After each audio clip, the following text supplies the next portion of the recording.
8th class आपकी हिंदी में पुस्तक निकाल लीजिए वसंत। वसंत में आज हम पढ़ेंगे कविता।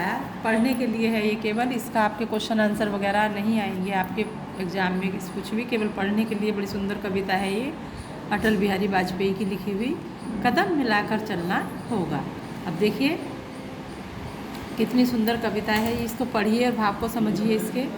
बाधाएं आती हैं आए, गिरे प्रलय की घोर घटाएं, पाँवों के नीचे अंगारे, सिर पर बरसे यदि ज्वालाएं, निज हाथों से हंसते हंसते आग लगाकर जलना होगा, कदम मिलाकर चलना होगा।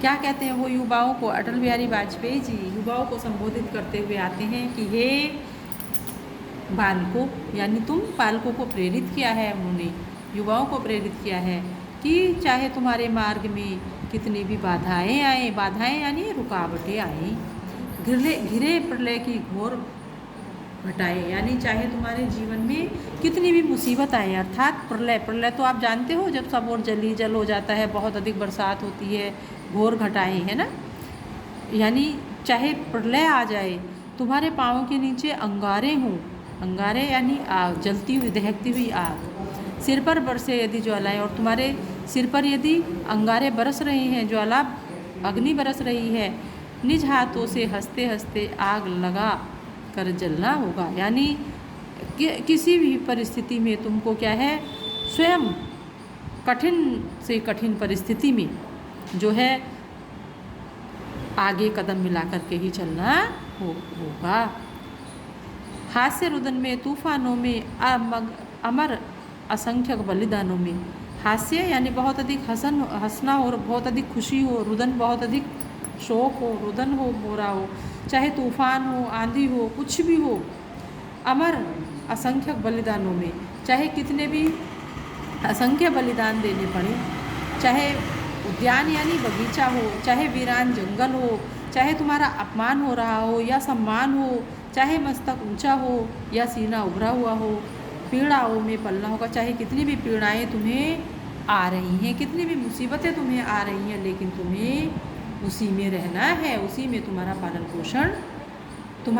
पोषण जो हो रहा है, चाहे कितने संघर्ष तुम्हें करने पड़ रहे हैं, लेकिन फिर भी तुम्हें कदम मिला करके चलना होगा, फिर भी तुम्हें आगे बढ़ना है। उजियारे में, अंधकार में, कल कछार में, बीच धार में, घोर तृणा में, पूत प्यार में, यानी चाहे अंधकार हो या प्रकाश हो, चाहे कल कछार का मतलब है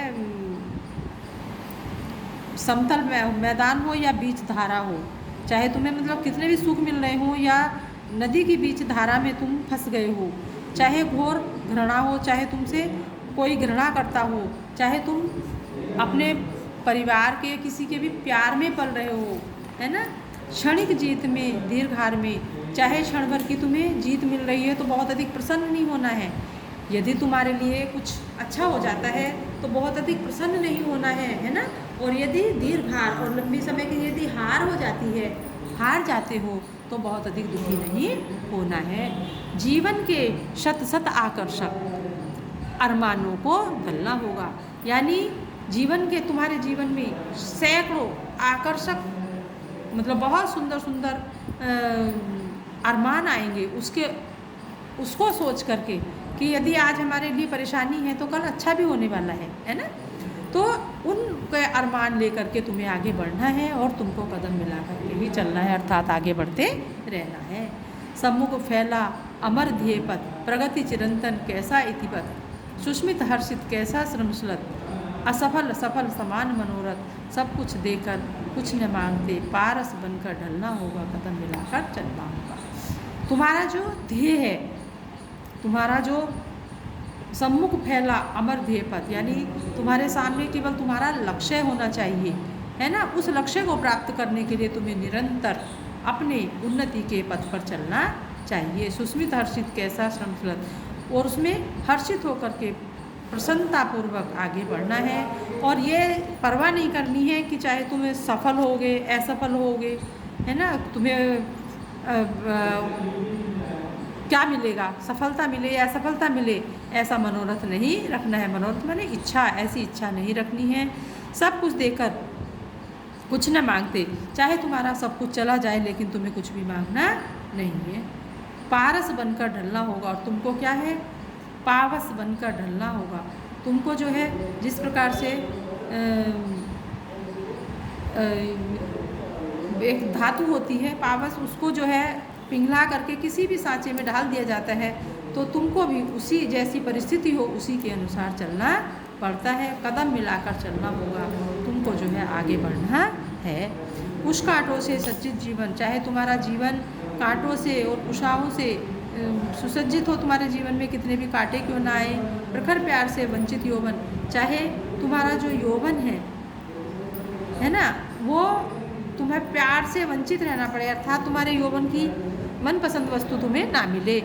निर्वसता से मुकृत मधुवन, तुम्हें नीरस नहीं होना है, उसके लिए ये लालच नहीं होना कि हमें ये नहीं मिला, हमें वो नहीं मिला, ऐसा नहीं होना है। परहित अर्पित अपना तन मन, और तुम्हारे ध्येय क्या होना चाहिए कि हमारा जो ये तन है, हमारा मन है, हमारा शरीर है और हमारा मन है, ये हमें दूसरों की सेवा में ही लगाना है। जीवन को शत शत आहुति में जलना होगा, गलना होगा। हमारा जो ये जीवन है, मनुष्य जीवन हमें प्राप्त हुआ है, इसको जो है हमें परोपकार के कार्यों में ही लगाना होगा। शत शत मतलब सैकड़ों हजारों बार जो है उसको आहूत करना पड़े, अर्थात देना पड़े, तो हमें देना होगा, चलना होगा, यानी उसको गलना होगा। हमारा जो ये शरीर है, ये दूसरों की भलाई के लिए ही चलना चाहिए, कदम मिलाकर चलना होगा। ऐसा सोचते हुए तुम्हें कदम मिला करके आगे बढ़ना है। अटल बिहारी वाजपेयी की ये कविता है, इसको पढ़ना। इनका जीवन परिचय इधर दे रखा है, बाद में इसको पढ़ना। तो अटल बिहारी वाजपेयी आज हमारे बीच में बच्चों नहीं है, तो फिर भी हम इसको पढ़ लेते हैं।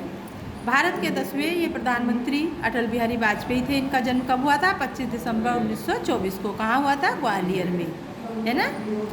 ग्वालियर रियासत सिंध छावनी में हुआ था। इनके पिता का नाम था पंडित कृष्ण बिहारी वाजपेयी, अध्यापक, और इनकी माँ वाजपेयी गृहिणी थी। इनकी माता कृष्ण वाजपेयी नाम था उनका, वो एक गृहिणी थी। अटल बिहारी वाजपेयी बटेश्वर, आगरा, उत्तर प्रदेश के मूल निवासी थे। वे हिंदी कवि, पत्रकार और प्रखर वक्ता के रूप में लोकप्रिय हुए। अटल बिहारी जी की कविताएं कादम्बरी, धर्मयुग, साप्ताहिक हिंदुस्तान, नवनीत और राष्ट्र धर्म और सुप्रसिद्ध राष्ट्रीय पत्रिकाओं में प्रकाशित होती रही हैं। मंच से उनका काव्य पाठ उनके भाषण की तरह ही अत्यंत प्रभावशाली होता है। उन्होंने राष्ट्रधन, पाँचजन्य और वीर अर्जुन को कुशल संपादन किया है।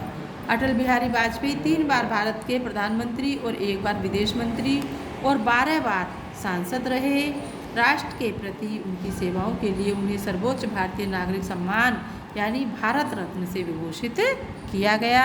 और कब उनकी मृत्यु हुई है? 16 अगस्त 2018 को। जब वो 93 वर्ष की आयु के थे तो उनका निधन हो गया। बड़े दुख के साथ जो है हमें ये कहना पड़ रहा है कि आज वो हमारे बीच में नहीं है, लेकिन उनसे हमें प्रेरणा लेनी चाहिए। उनकी कविताओं को पढ़ना चाहिए, उनका जो जीवन काल रहा है उनसे प्रेरणा लेनी चाहिए, है ना। इसका क्वेश्चन आंसर वगैरह कुछ नहीं आएगा, इसको पढ़ लेना। Thank you.